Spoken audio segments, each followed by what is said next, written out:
Tunisie, février 2013. Chokri Belaïd avait vivement critiqué le gouvernement islamiste.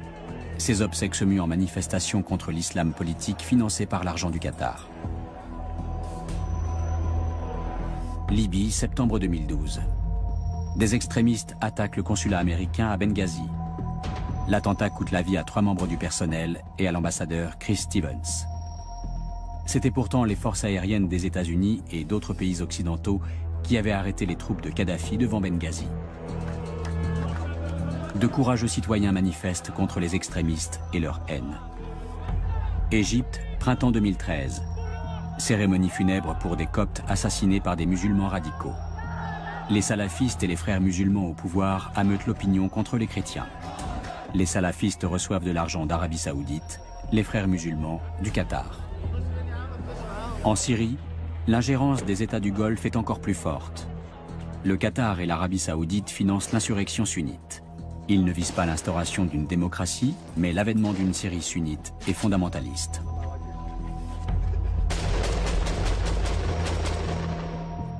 Le Qatar et l'Arabie Saoudite ont largement contribué à étouffer les aspirations démocratiques des pays du printemps arabe. Les révolutions restent inachevées, et elles peuvent même échouer comme en Syrie. Le Qatar et l'Arabie Saoudite s'y emploient activement.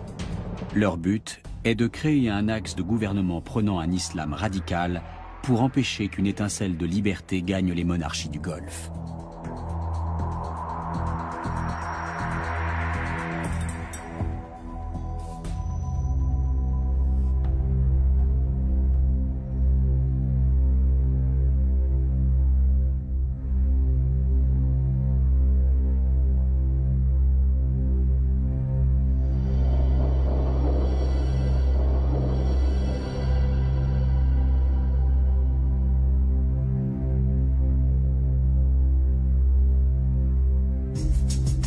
Le Najd, une région d'Arabie Saoudite. C'est ici qu'est né le courant politico-religieux qui donne aujourd'hui le ton dans le Golfe. Le wahhabisme a été fondé par Mohammed ben Abdel Wahhab. Son nom est le symbole d'une interprétation littérale et stricte du Coran. Toute tentative de réforme est tuée dans l'œuf.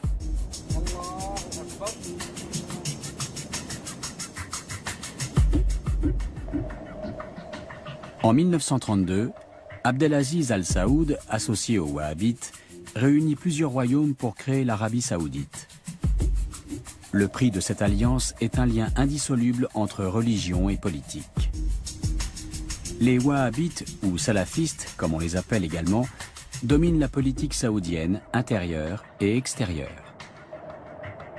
Grâce au deuxième plus grand gisement de pétrole brut mondial, les villages de briques crues sont devenus des cités high-tech et les nomades des millionnaires. Seule la religion n'a pas évolué. L'Arabie Saoudite n'exporte pas seulement du pétrole, mais aussi son idéologie islamiste. Ici, la modernité n'est qu'une façade. La société est conservatrice et réglementée à l'extrême. Hommes et femmes sont strictement séparés. Le cinéma et le théâtre sont interdits. La musique profane est condamnée. L'art censuré. Des sommes considérables quittent l'Arabie Saoudite en direction des pays du printemps arabe. Des hommes d'affaires soutiennent les mouvements islamistes et leurs branches terroristes de la Tunisie jusqu'en Syrie. La Maison royale finance l'opposition syrienne, mais s'immisce ailleurs en faveur des systèmes autoritaires. Car le but n'est pas de promouvoir la démocratie. Pour les États du Golfe, le fait que l'Égypte, la Tunisie, la Libye et peut-être bientôt la Syrie renversent leur régime constitue une menace. Ils ont peur qu'il se produise la même chose chez eux. En aidant les sociétés arabes à s'islamiser, ils se rendent service à eux-mêmes. Ils peuvent ainsi préserver et consolider leurs intérêts dans la région. Car l'islamisation est synonyme d'extension de la sphère d'influence saoudienne.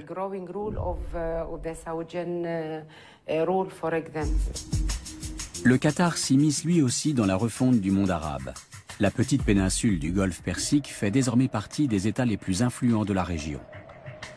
Après l'Iran et la Russie, le Qatar possède les plus grandes réserves mondiales de gaz.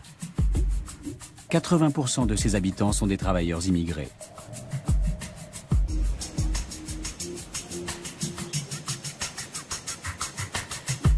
Le Qatar est régi par une interprétation stricte de l'islam. Dans les autres pays arabes, l'émirat mise sur des forces religieuses conservatrices, notamment les frères musulmans.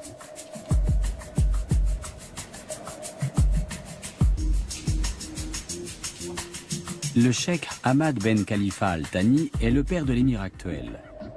Grâce à lui, le Qatar est passé en 20 ans du statut de simple figurant politique à celui d'acteur principal de la région. C'est au Caire que se trouve le siège de la Ligue arabe, mais c'est à Doha, la capitale du Qatar, que sont organisés ces sommets. Le Qatar profite de la situation confuse de l'Égypte pour se mettre en avant.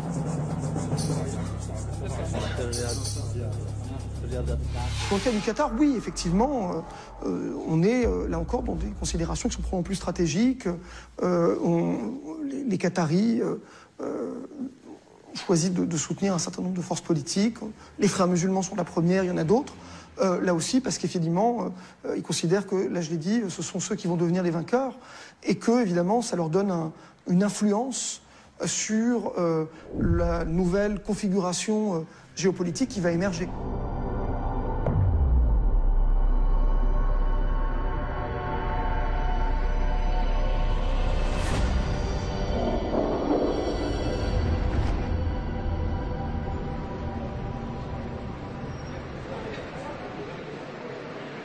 Houda Cherni fait partie de ceux qui s'opposent à l'influence des pays du Golfe. Elle est conseillère juridique d'une grande compagnie maritime, mère de famille, militante des droits des femmes, syndicaliste et soutient de la première heure de la Révolution. J'aime beaucoup cet endroit. J'y ai vécu tant de belles choses.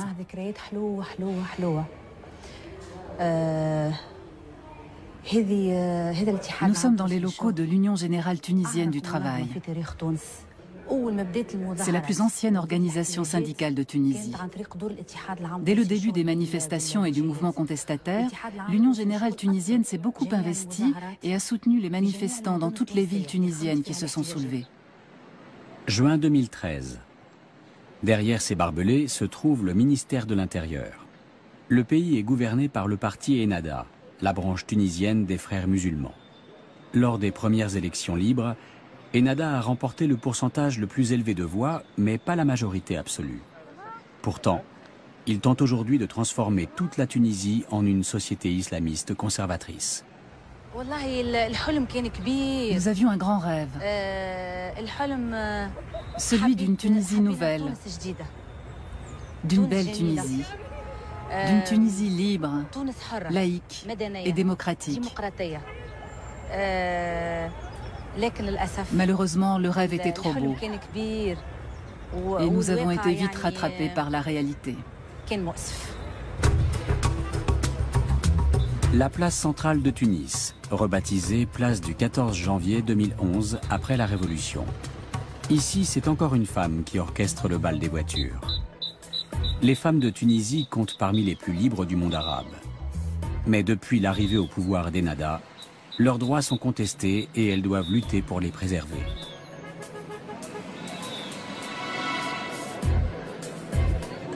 Le soir, sur l'avenue Bourguiba. Dans les salons de thé fréquentés par la gauche et les intellectuels, on évoque toujours les mêmes sujets, les islamistes et leurs opinions réactionnaires.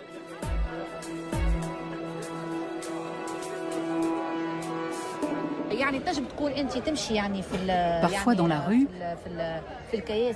on est abordé par des extrémistes salafistes qui ne parlent pas du voile, mais du voile intégral. Si possible avec niqab et vêtements amples. Il ne s'agit pas d'un voile islamique, mais d'un voile wahhabite. C'est ce courant wahhabite qui nous vient des pays du Golfe comme l'Arabie saoudite et le Qatar qui constitue une menace. Le meurtre de Chokri Belaïd, le 6 février dernier, a marqué un tournant pour tous les opposants aux islamistes. Il a été élevé au rang de martyr et sa veuve est considérée comme une héroïne nationale. En juin, l'Association tunisienne des femmes démocrates a réuni des signatures pour exiger que le meurtre soit élucidé. Des dizaines de milliers de cartes postales sont arrivées au ministère de l'Intérieur. La même question inscrite sur chacune d'entre elles. Qui a tué Chokri Belaïd? L'attentat a attisé la méfiance à l'égard du gouvernement islamiste et entraîné l'union des partis d'opposition. L'assassinat de Chokri Belaïd a suscité beaucoup de colère et de critiques virulentes. Les citoyens tunisiens ont violemment condamné cet acte.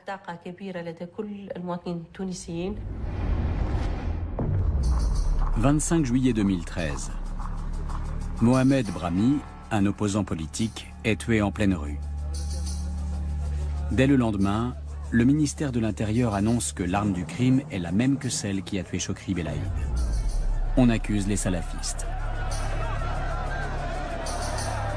La colère des proches du défunt ne vise pas seulement les meurtriers, mais aussi le parti au pouvoir.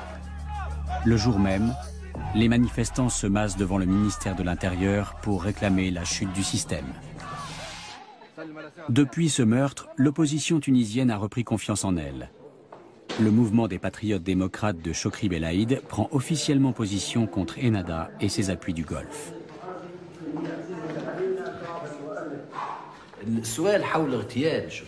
Parmi les questions que soulève l'assassinat de Chokri Belaïd, on peut se demander à qui profite ce crime. À l'époque, Chokri était sur le point de réaliser deux choses importantes en Tunisie. Faire éclater au grand jour des politiques, des choix et des alliances, et rassembler le plus grand nombre de Tunisiens contre ces politiques, ces choix et ces alliances. Lors du premier anniversaire de la révolution tunisienne, l'émir du Qatar était l'invité d'honneur de Tunis. Il avait qualifié les changements survenus dans les États arabes de chance historique. Ils allaient enfin pouvoir réaliser leur unité à l'image de l'Union européenne. Et ce, bien sûr, sous la houlette des frères musulmans que le Qatar soutient de la Tunisie jusqu'en Syrie.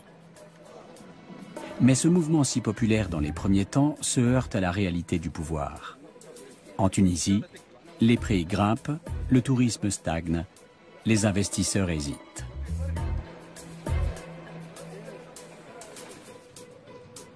En revanche, l'islam radical prospère. Des imams venus du Golfe prêchent dans nombre de mosquées tunisiennes. Les équipes de tournage y sont ouvertement menacées. C'est dans les quartiers pauvres du pays que les salafistes recrutent des combattants pour le djihad en Syrie.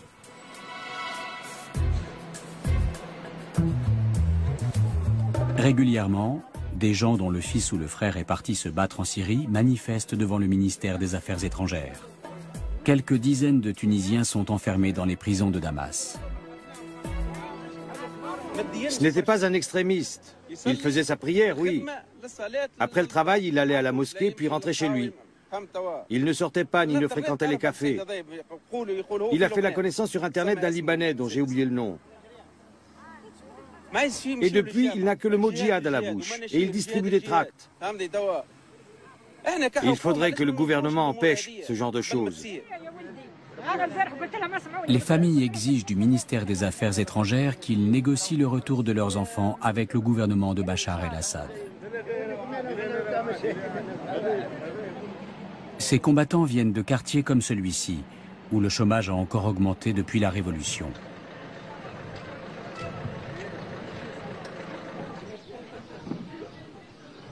Zaleh Badrouchi s'occupe bénévolement des parents de ces combattants. Il nous conduit chez la mère de l'un d'entre eux. Son fils unique croupit depuis 6 mois dans une prison syrienne. Depuis son départ, cette veuve n'a pratiquement plus de revenus. Allah nous suffit. Il est notre meilleur garant. Que Dieu mette le gouvernement dans le droit chemin pour qu'il rouvre l'ambassade et permette à notre fils de revenir. Elle nous montre les vêtements occidentaux de Bilal, 22 ans. Il était associé dans une boutique de mode, dit-elle, et n'a jamais été religieux.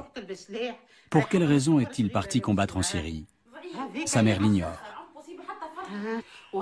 C'était la première fois qu'il allait en Turquie. Avant son départ, sa sœur lui a demandé de lui ramener des vêtements de là-bas. Si son intention était d'aller se battre, il n'aurait pas noté sa commande. Des Tunisiens venus d'Afghanistan se sont emparés de mosquées dans les villages et les quartiers défavorisés. Ils s'y sont installés et ont entrepris d'attirer les jeunes chômeurs avec des promesses et un lavage de cerveau. 2 semaines avant notre rencontre, Aziza a rendu visite à son fils dans sa prison syrienne. Elle ne sait toujours pas exactement qui l'a recruté. Quand on voit les pays arabes qui ont fait la révolution, qui a les moyens de mobiliser un tel nombre en fait, de combattants étrangers pour partir? La Tunisie n'a pas les moyens.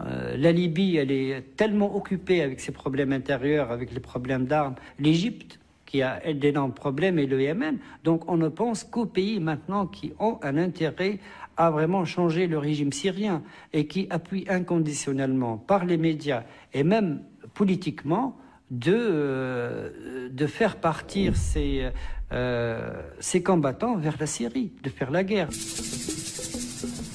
La Tunisie est un pion dans une partie de géopolitique dont le but est de mettre la côte méditerranéenne depuis Tunis jusqu'au nord de la Syrie sous l'influence des frères musulmans.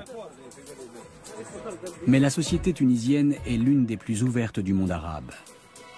Si l'islam wahhabite venait à s'implanter ici, les femmes seraient les premières à devoir renoncer à une grande partie de leur liberté.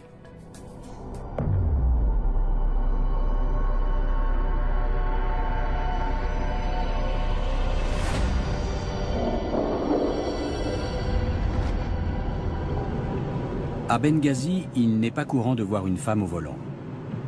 La Libye est profondément religieuse et conservatrice. Ici, le printemps arabe a rompu avec les traditions religieuses. Ce n'est pas du goût des islamistes qui convoitent le pouvoir.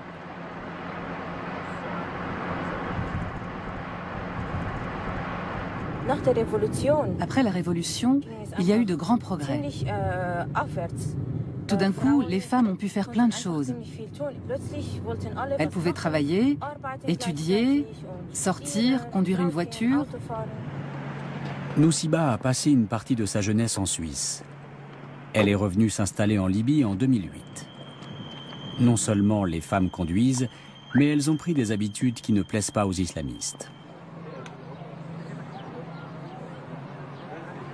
Nousiba retrouve son amie Atika. Elles sont toutes deux militantes politiques.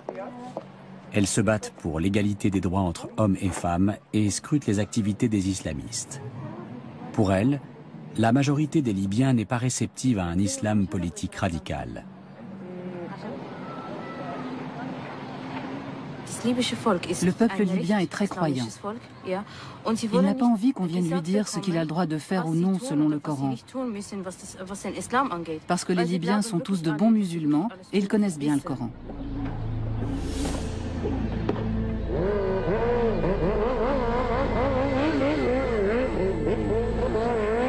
À Benghazi, les milices armées qui ont combattu les troupes de Kadhafi font la circulation. Dans le pays, elles disposent d'un pouvoir considérable. Elles comptent aussi d'innombrables extrémistes, mais leur position est fragilisée depuis qu'en septembre 2012, un groupe terroriste a attaqué l'ambassade américaine. Une vidéo blasphématoire postée sur Internet par un Américain serait à l'origine de l'attentat. Pendant des heures, l'ambassade a été la cible d'un feu nourri. Les terroristes ont tué 3 ressortissants américains. Et Chris Stevens, l'ambassadeur, est mort asphyxié. Rizik Atik était voisin de l'ambassade. Il a assisté à l'attaque, mais n'a pu aider les assiégés. Les attaquants étaient trop nombreux. Ce qui s'est passé est inacceptable. Nous avons été attristés par ce qui est arrivé, surtout pour l'ambassadeur. Il a été là pendant la Révolution. Il a vécu avec nous, avec le peuple. Cet attentat a marqué un tournant.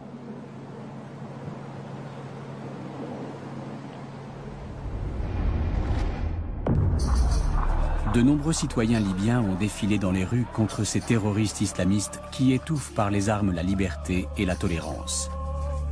En retour, les extrémistes ont assassiné des militants qui les avaient ouvertement critiqués. Mais les habitants de Benghazi ne se sont pas laissés intimider. Ils ont manifesté de plus belle sur la promenade du bord de mer contre les islamistes radicaux. Ahmad Kouwaifi et Mouayyad Boraoui ont participé à ces marches de protestation. Ils ne critiquent pas seulement les ennemis de la démocratie, mais aussi leurs financiers. Nous remercions le Qatar pour son rôle au début de la révolution. Mais il est temps pour les enfants du pays de le reconstruire indépendamment, sans l'aide des grandes puissances de la région. Nous sommes pour le maintien des relations avec le Qatar, mais nous refusons catégoriquement son soutien aux divers courants politiques. Le peuple libyen commence à se rendre compte du soutien flagrant apporté à certains courants, à travers des nominations comme celle de Youssef Al-Manhouch à la tête des forces armées. Il y a même des pressions sur le Congrès général national pour le maintenir à son poste. Les jeunes ne sont pas les seuls à se révolter contre les fanatiques religieux. La Libye est une société tribale. Pour la seule région de Benghazi, on dénombre une centaine de tribus. Leurs chefs se rencontrent régulièrement pour résoudre des problèmes politiques et sociaux. Ils forment une sorte de parlement régional. La politique à coups de Kalachnikov des extrémistes est considérée comme une attaque contre l'autorité traditionnelle. Suite à l'attentat contre l'ambassade américaine, les tribus sont arrivées le jour de la libération de la Libye et ont demandé le rétablissement de la paix et de la sécurité avec l'intervention de l'armée. Celle-ci a obtenu les pleins pouvoirs et le droit de riposter face à toute menace contre la paix dans le pays et la sécurité des populations civiles et étrangères. Les sociétés étrangères, les journalistes, les diplomates, ainsi que toute personne travaillant ici seront protégés.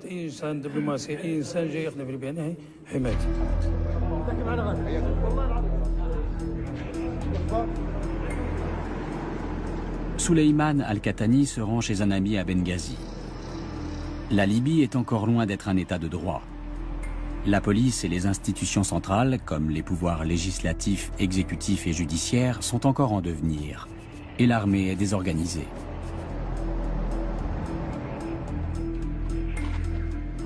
Les structures tribales pourraient combler ce vide politique. Leur tradition d'apaisement permet souvent d'éviter le pire. Compte tenu de la grande quantité d'armes qui circulent dans le pays, les incidents sont étonnamment rares. Là encore, c'est grâce aux tribus. Elles observent les faits et gestes des groupuscules d'activistes politiques qui se réclament de la religion, car elles connaissent leur capacité à diviser la société et leur intention de bâtir une théocratie.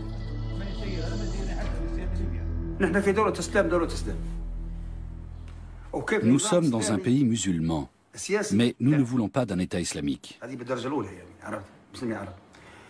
C'est mon avis personnel, et chacun défend son point de vue. Quoi qu'il en soit, en Libye, nous sommes des tribus solidaires, fidèles à nos origines et à nos clans. Quoi qu'il arrive. L'islam n'est pas un facteur de solidarité en Libye. Le nationalisme non plus.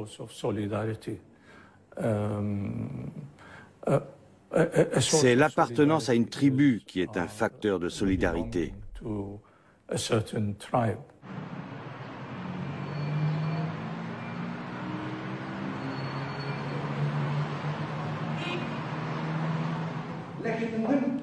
Les représentants d'un islam politique ne sont pas les seuls à avoir une position difficile en Libye. Les frères musulmans sont eux aussi en difficulté. Pilotés par leur siège égyptien, ils ont tenté sans grand succès de s'implanter dans le paysage politique. Selon les estimations, la confrérie libyenne compterait 5000 membres en Libye. Peut-être sont-ils moins nombreux encore. Leur influence politique est pratiquement insignifiante, mais leur projet est radical. Les frères musulmans veulent fusionner politique et religion, prétendument par la voie démocratique.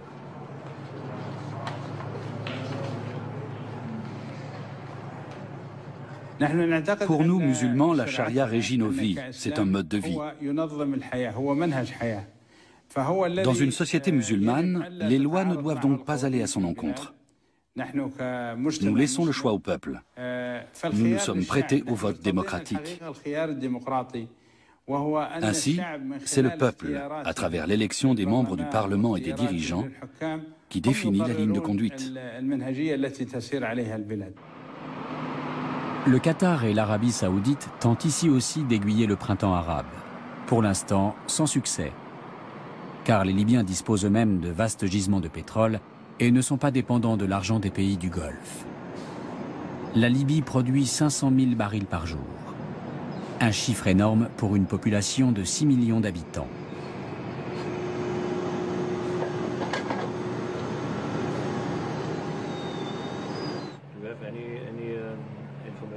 Otto Wilhelm est directeur pour la Libye de la société allemande Wintershall qui cherche et extrait du pétrole dans l'est de la Libye. L'ère post-Kadhafi ouvre de grandes perspectives, et pas seulement du point de vue politique. La Libye est un pays encore peu exploré. Le pays a donc un énorme potentiel de découverte. Et grâce à une meilleure organisation de l'extraction, on pourrait encore augmenter le rendement. Il y a beaucoup d'avenir dans le pétrole ici. Il en va différemment des voisins de la Libye. Le Qatar et l'Arabie saoudite manipulent la vie politique tunisienne et égyptienne à coups de pétrodollars. L'Égypte est le pays arabe le plus peuplé. Avec son importance géostratégique majeure, c'est une cible capitale.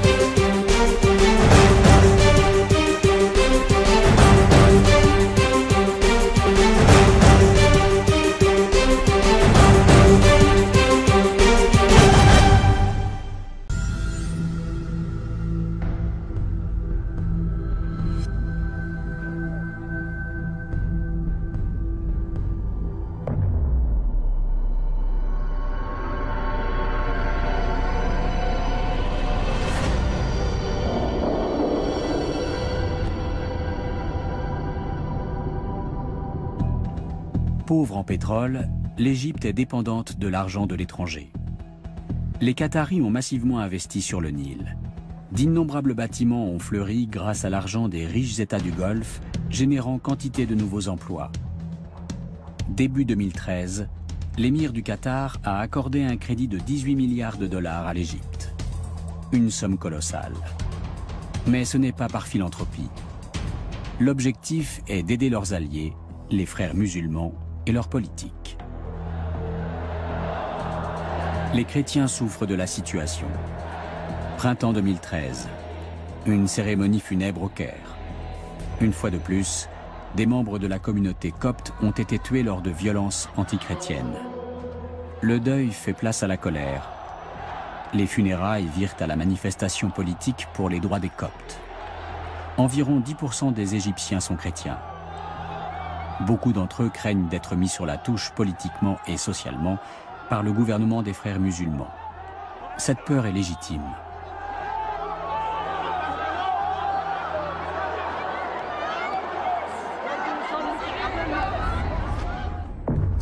En 2012, chrétiens, défenseurs des droits civiques et féministes quittent l'Assemblée constituante en signe de protestation. Ils sont aussitôt remplacés par des membres du Parti des frères musulmans. Une constitution à tendance fortement islamiste est rédigée en un temps record. Très largement contestée, cette nouvelle constitution est approuvée par seulement 21% des électeurs. Quand Mohamed Morsi devient président en juin 2012, il déclare vouloir défendre la liberté, la démocratie et les droits des minorités. Mais il ne tient pas parole. Le jour de l'intronisation de l'évêque Tabadros, alias Théodore II, patriarche des Coptes orthodoxes, Mohamed Morsi est absent. Un cruel manque de respect à l'égard des chrétiens qui vivent en Égypte depuis près de 2 millénaires. Le mépris évident du président à l'égard du nouveau pape n'est pas sans conséquence. Pour les extrémistes, il légitime la persécution des chrétiens. La moindre altercation suffit souvent à déclencher des affrontements mortels, comme celui survenu au printemps dernier à El Ksoussous, une localité de la banlieue nord du Caire. Des magasins tenus par des coptes sont saccagés, des maisons incendiées. 6 chrétiens et un musulman y laissent la vie. Atef Abdedrabo a assisté à ce déchaînement de violence qui n'était pas un combat de rue comme il y en a tant. Cette fois, le conflit prenait la tournure d'un pogrom. Vers 22 h, un gigantesque incendie s'est déclaré, créant des mouvements de panique. Tout le monde criait au feu. Je suis sorti au milieu de la foule et j'ai vu qu'une grande partie de la rue était en feu et que la maison de Farouk Awad avait brûlé. On jetait le mobilier brûlé par les fenêtres. Ces pères de famille coptes craignent pour leurs femmes et leurs enfants. Dans de nombreux quartiers du Caire, chrétiens et musulmans cohabitent paisiblement. Toutefois, cette paix intercommunautaire est menacée par le projet d'islamisation des frères musulmans. Mais elle n'est pas encore perdue. Beaucoup de musulmans considèrent le fondamentalisme islamique comme contraire à l'islam.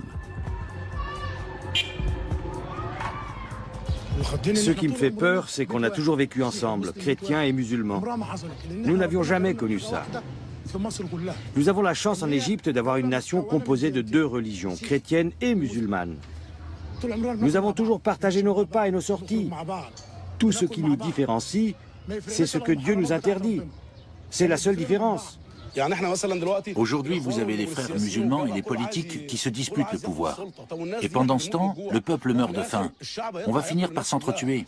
Le peuple va se venger des frères musulmans et de l'opposition. Il n'épargnera personne. Nous sommes à bout. Début 2013, le président Mohamed Morsi, flairant l'inquiétude ambiante, se rend à Berlin pour rassurer l'Europe. Il affirme que l'Égypte est un pays démocratique, que la société égyptienne est une société libre et que les minorités y sont protégées. Après son rendez-vous avec la chancelière Angela Merkel, il accepte de se prêter à une interview. Werden Touristen in Ägypten in Zukunft mit einem Alkoholverbot rechnen müssen? Mohamed Morsi répond que chaque culture a ses valeurs et qu'en Allemagne aussi, il y a des règles à respecter.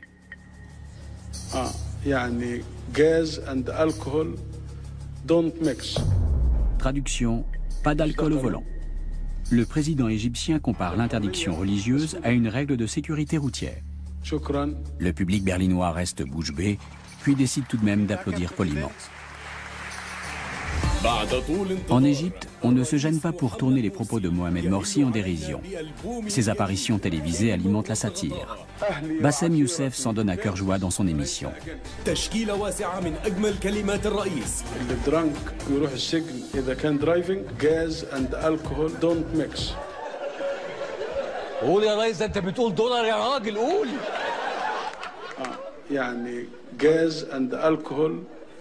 don't mix. Gas and alcohol don't mix. زي الانجليزي والعربي كده don't mix. زي الدين والسياسه don't mix.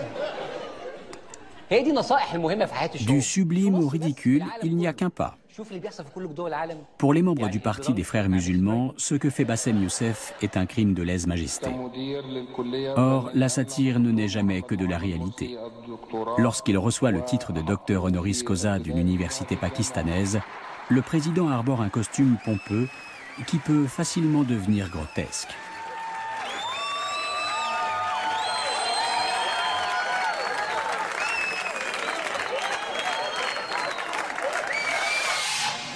Lamis El Hadidi, une collègue de Bassem Youssef qui travaille comme lui pour la chaîne de télévision CBC, reçoit régulièrement des menaces de mort des islamistes radicaux. C'est une femme sûre d'elle, une féministe engagée et une journaliste qui pose des questions qui dérangent. La société est composée pour moitié de femmes. Nous n'allons pas remettre en question des acquis pour lesquels on a lutté pendant des décennies. Les femmes forment une part importante de la société égyptienne. Ce sont elles qui font la queue pendant des heures pour aller voter. Ce sont elles qui se battent pour le droit au travail et plus généralement pour la démocratie, la liberté et la libre pensée. Ils peuvent nous harceler dans la rue et nous menacer. Nous ne sommes pas prêtes à renoncer à nos droits. Depuis la fin de la dictature de Hosni Moubarak, les rues du Caire ont changé de visage. Le centre culturel Saket El Sawi, par exemple, était auparavant fréquenté par des jeunes aux idées plutôt pro-occidentales. Aujourd'hui, il est investi par des salafistes. La question du jour, les droits et les libertés des régimes démocratiques sont-ils compatibles avec l'islam? Les droits des femmes constituent bien sûr l'un des points importants du débat. Un homme peut-il battre sa femme? Réponse: il ne doit pas la maltraiter, mais certains coups sont permis. S'il la bat, il ne doit pas lui briser les os, ni lui laisser des marques sur le corps. Est-ce qu'à l'étranger, les lois sur les violences faites aux femmes sont aussi précises? Bien sûr que non. Les salafistes excluent tous ceux qui ne partagent pas leur interprétation de l'islam. C'est précisément ce qu'il y a de plus profondément antidémocratique dans leurs convictions politiques.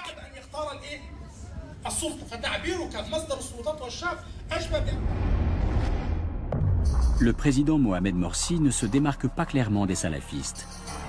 Cet été, lors d'une rencontre réunissant les diverses tendances politiques, il a laissé un prédicateur tenir des propos haineux et même proférer des menaces contre les chiites sans intervenir. Or, les attaques verbales sont souvent suivies de faits. Le moindre prétexte est bon pour passer à l'acte. Parfois, une simple rumeur suffit. Un jour, des voisins malveillants font incursion dans une maison où des chiites se réunissent pour prier. Un autre jour, 4 chiites se font tuer dans la rue, victimes d'un accès de folie meurtrière.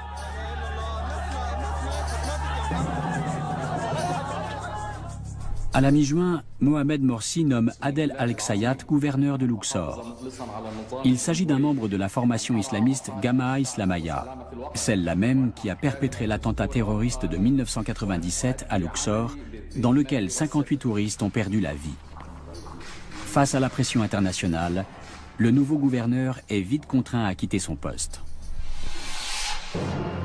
En juin 2013, les organisateurs d'une campagne anti-Mohamed Morsi affirment que leur pétition pour le départ du président a récolté 22 millions de signatures, soit nettement plus que les 15 millions de voix avec lesquelles il a été élu un an plus tôt. La tendance est inversée. L'opposition, qui comprend un grand nombre d'anciens sympathisants du chef d'État, veut se débarrasser de lui. Mais le président se refuse à démissionner. L'armée rallie les rangs de l'opposition et lance un ultimatum au président. S'il ne trouve pas de solution à la crise d'ici 48 heures, en collaboration avec les forces de l'opposition, l'armée interviendra.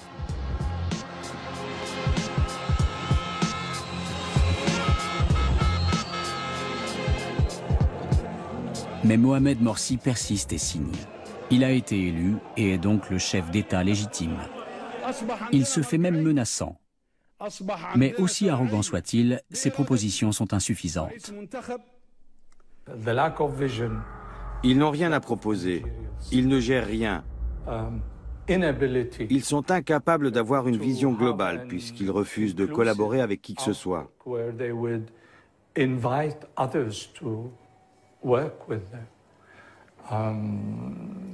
C'est fatal. C'est une attitude autodestructrice. Ils sont en train de s'autodétruire. Mohamed Morsi est renversé par les militaires. Je suis folle de joie. C'est un jour de fête. C'est comme si notre pays était occupé et venait d'être libéré. On est très heureux. Les frères musulmans perdent le pouvoir. Et leur plus grand allié et créancier, le Qatar, perd lui aussi beaucoup de son influence politique en Égypte. Les cartes sont redistribuées. Le chef de l'armée, Abdel Fattah al-Sisi, se voit immédiatement proposer l'aide d'un autre important tireur de ficelles, l'Arabie saoudite, sous la forme d'un prêt de 5 milliards de dollars. La maison royale saoudienne, qui se méfie depuis toujours des frères musulmans, voit en l'armée une planche de salut. Tant qu'elle aura le dernier mot en Égypte, il ne pourra pas y régner de véritable démocratie, laquelle, en se répandant dans le reste du monde arabe, risquerait d'ébranler son pouvoir.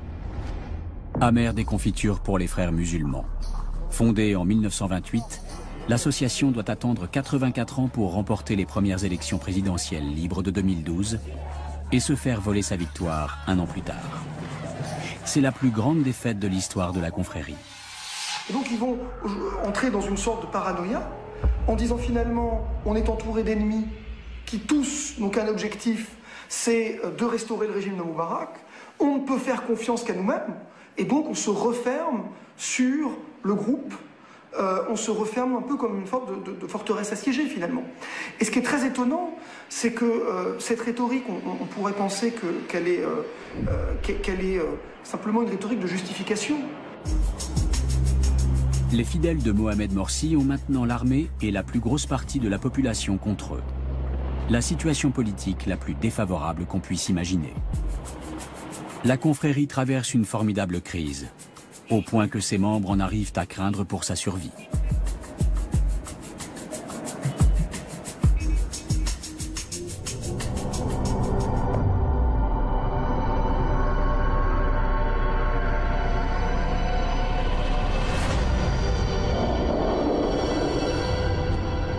Gaza.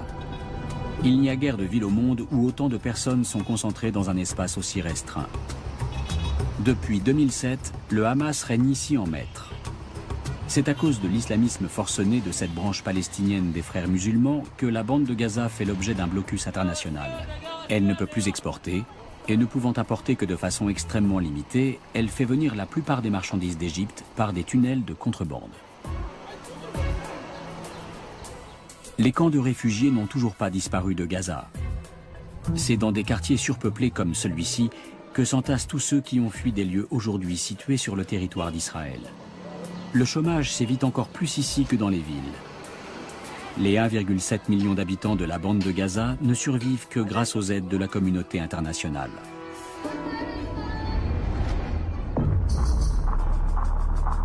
En octobre dernier, l'émir du Qatar, accompagné d'une imposante délégation, a débarqué au milieu de toute cette misère. Il est le premier chef d'État à rendre visite au plus haut responsable du Hamas à Gaza, Ismaël Haniyeh. Un triomphe pour les islamistes, victimes depuis 5 ans de l'isolement diplomatique imposé par la communauté internationale. L'émir n'est pas venu les mains vides.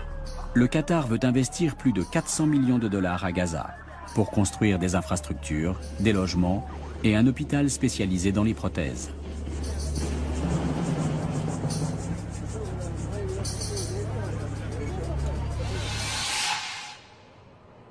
Contrairement aux autres investisseurs potentiels, le Qatar tient promesse. En janvier 2013, l'émirat crée à Gaza un bureau pour la reconstruction de la bande de Gaza. La réfection des infrastructures routières compte parmi les projets les plus importants. À l'issue d'un accord passé avec les frères musulmans égyptiens, avec qui le Hamas travaille en collaboration étroite, de l'asphalte a enfin pu être importé par la frontière sud. Le lien commercial noué avec les fournisseurs égyptiens permet aux entreprises palestiniennes de faire avancer les travaux de rénovation. Mais ça ne dure pas. Depuis la destitution de Mohamed Morsi, la circulation des marchandises est à nouveau bloquée. Non loin de la frontière égyptienne, une véritable ville voit le jour, Hamad City, qui tient son nom de son fondateur, le cheikh Hamad du Qatar. On prépare actuellement le terrain pour la construction de 3700 unités d'habitation, de plusieurs écoles et installations sportives, et bien sûr d'un certain nombre de mosquées. Ce terrain appartient au gouvernement. Les gens qui vivent ici illégalement vont devoir céder la place. Ces mesures sont prises par le ministère de la Construction, donc le Hamas, qui distribue les contrats et coordonne tous les projets de développement dans la bande de Gaza. Projet qui voit le jour grâce aux fonds mis à disposition par le Qatar, le plus gros investisseur du moment. Bien sûr, il y a eu des promesses.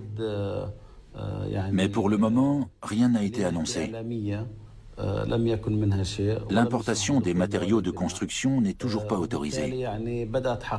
De ce fait, depuis 2 ans, c'est grâce à un programme du Conseil de coopération des États arabes du Golfe avec la Banque islamique de développement de Jeddah qu'on a pu entamer la reconstruction de Gaza.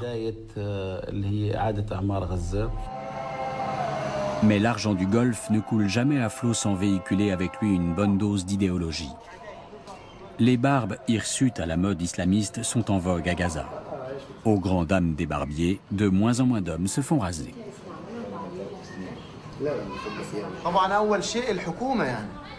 C'est d'abord la faute du gouvernement. Puis viennent les étrangers, ces cheikhs venus du Qatar ou de je ne sais où dans la région. Alors ils sont tous barbus. Et si leur barbe est bien taillée, il y en a qui veulent faire pareil. C'est comme ça que ça se passe. Les fonctionnaires de l'État ne vont plus chez leur barbier qu'une fois par mois. Et les citoyens ordinaires n'osent plus arborer de coiffure moderne par peur des autorités. D'ailleurs, à ce sujet, il y a un jeune qui s'est fait agresser. On lui a rasé la barbe et on l'a battu. Je vous le jure. La colère de la population a rapidement mis fin à cette campagne d'islamisation. Mais la peur continue à régner. Les sociétés austères et surréglementées des États du Golfe ont déteint durablement sur les habitants de la bande de Gaza.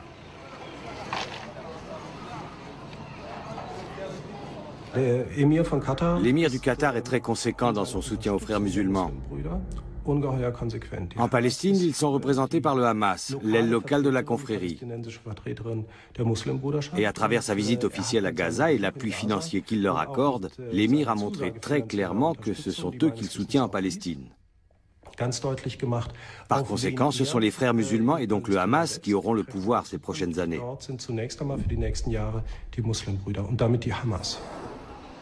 Toutefois, des mouvements de résistance apparaissent, en particulier au sein de la population féminine.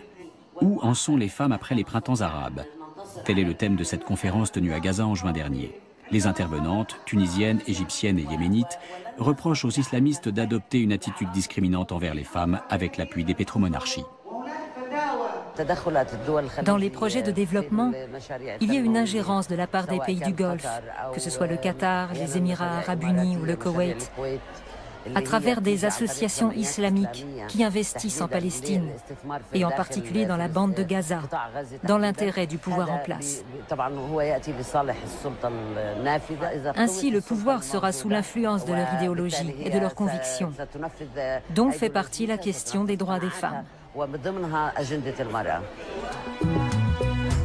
Les femmes ont un niveau d'érudition plus élevé à Gaza qu'en Égypte ou en Libye.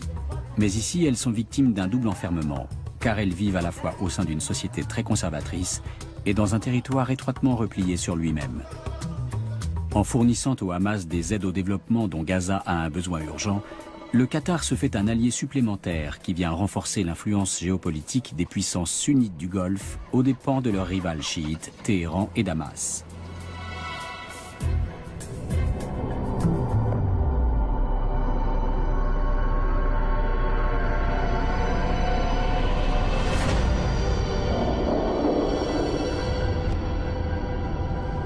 Un checkpoint de la périphérie d'Azaz, une petite ville du nord de la Syrie, en mars 2013. Le cheikh Youssef Assaoui fait contrôler tous ceux qui cherchent à entrer dans Azaz. Ce chef religieux sunnite est investi d'attributions policières et de fonctions gouvernementales. Dans le camp des rebelles, religion et politique se fondent sur le champ de bataille qu'est devenu la Syrie. De nombreux militants extrémistes se joignent à l'armée syrienne libre pour combattre les troupes de Bachar el-Assad. Le cheikh Youssef prétend ne pas être radical, mais quand on lui demande s'il sympathise avec le front djihadiste Al-Nosra, il répond de façon pour le moins évasive.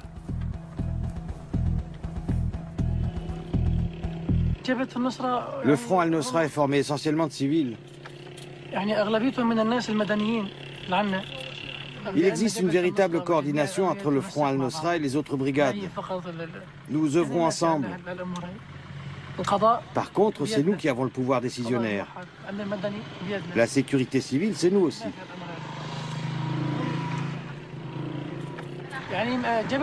Le Front Al-Nosra est une brigade comme une autre, ils n'ont ni pouvoir ni armée.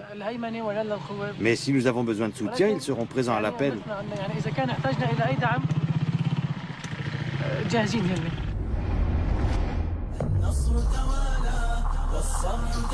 Al-Nosra n'est pas un mouvement comme les autres. Il est affilié à Al-Qaïda. Ses chefs ont combattu en Irak aux côtés du terroriste Abu Musab al-Zarqawi, connu pour être un tueur sanguinaire. Al-Nosra est donc un front extrêmement brutal qui considère tout individu non sunnite comme un ennemi. 5000 terroristes fanatiques obéissant à une discipline de fer luttent contre les troupes de Bachar el-Assad et contre l'établissement d'une démocratie. Car l'objectif d'Al-Nosra est de fonder un califat islamiste. Le gouvernement alaouite y voit une raison suffisante pour bombarder villes, villages et nombre de civils dans la foulée. Tous les moyens lui semblent bons pour lutter contre cette redoutable opposition armée. Pour Bachar el-Assad et son clan, c'est une question de survie. En revanche, aux yeux du droit international, de tels massacres sont absolument injustifiés. Donc on a remarqué aussi avec Obama, contrairement à la politique de Bush, la politique de la non-intervention. C'est ce qui explique aujourd'hui l'hésitation des États-Unis à intervenir en Syrie. Il y a beaucoup de calculs, il y a aussi des enjeux stratégiques énormes qui se jouent dans cette région. Et le Qatar aujourd'hui est un des acteurs qui se met devant la scène parce qu'elle est crédible. La Syrie est divisée. Les uns veulent un État sunnite, les autres un État séculier. Deux positions inconciliables. À Azaz, le système qu'une grande partie des sunnites voudraient imposer à toute la Syrie est déjà en place. Le cheikh Youssef, en plus de ses attributions religieuses et policières, revêt également la fonction de juge. Il se réclame du droit islamique en vertu duquel les pouvoirs exécutifs et judiciaires sont entre les mêmes mains et prétend qu'il a quasiment réussi à éradiquer la criminalité. On n'aurait plus rien à craindre, sinon des vols dans la région. Nous avions quelqu'un qui s'appelait Ramadan, qu'on a libéré pour bonne conduite et parce qu'il a appris une partie du Coran. Le soutien des mouvements de rébellion sunnite par l'Arabie saoudite et le Qatar a une conséquence paradoxale. L'intervention extérieure renforce la position de Bachar el-Assad. Car désormais, ce que le président syrien prétendait dans ses discours de propagande, à savoir que la révolte était manœuvrée de l'extérieur par l'Occident et les puissances arabes voisines, est bel et bien confirmé. Et les chrétiens comme les alaouites, les laïcs, les socialistes et les libéraux redoutent une dictature religieuse. بعضهم يمد المجرمين بالمال والسلاح والبعض الآخر بالدعم والتدريب ودول جارت على سوريا وشعبها لتضعفه وتهيمن عليه ودول بحثت عن موقع لها في تاريخ لا تمتلكه فكتبته بدماء الأبرياء من الشعب العربي والسوري تحديدا لكن سوريا وشعبها أقوى وأصلب ويعدهم بأنه لن ينسى. On hésite à faire tomber le régime de Bachar el-Assad, car on ne sait pas trop ce qui viendrait le remplacer. Le changement n'est pas forcément prometteur. On pourrait se retrouver avec un gouvernement islamiste, voire extrémiste. La révolte syrienne est sunnite, militante, financée et manipulée par l'Arabie saoudite et le Qatar. Les tireurs de ficelles du désert promeuvent un islam extrêmement conservateur et par définition antidémocratique. S'ils viennent à bout de leur entreprise, ce sera la fin du printemps arabe. La fièvre révolutionnaire tunisienne s'est répandue comme une traînée de poudre dans tout le monde arabe. Dans la plupart des pays, elle n'a cependant pas entraîné de révolution à proprement parler, pour l'instant. Mais les mouvements contestataires se rapprochent un peu trop au goût de l'Arabie saoudite et du Qatar. Voulant à tout prix empêcher la vague libertaire de déferler chez elle, les monarchies du Golfe tentent de faire échouer toute tentative de démocratisation.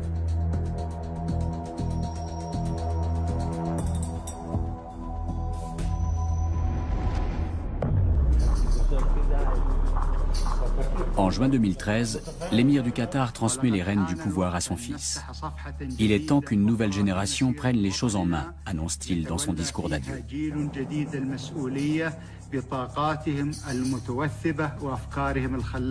Un geste plutôt surprenant de la part d'un homme qui a activement contribué à la destitution d'autres chefs d'État arabes. Mais l'étonnement est de courte durée. Le nouvel émir, Tamim Ben Hamad, poursuit ni plus ni moins la politique de son père. Ce transfert de pouvoir est bien sûr filmé par les caméras d'Al Jazeera. Cette chaîne d'information qatari est l'un des plus importants médias d'information du monde arabe et un instrument de propagande directe de l'émir. Car Al Jazeera ne se pose pas en simple observateur du printemps arabe. Elle prend clairement position. Un certain nombre de journalistes démissionnent en signe de protestation. C'est le cas d'Aksam Suleiman, le correspondant d'Al Jazeera à Berlin.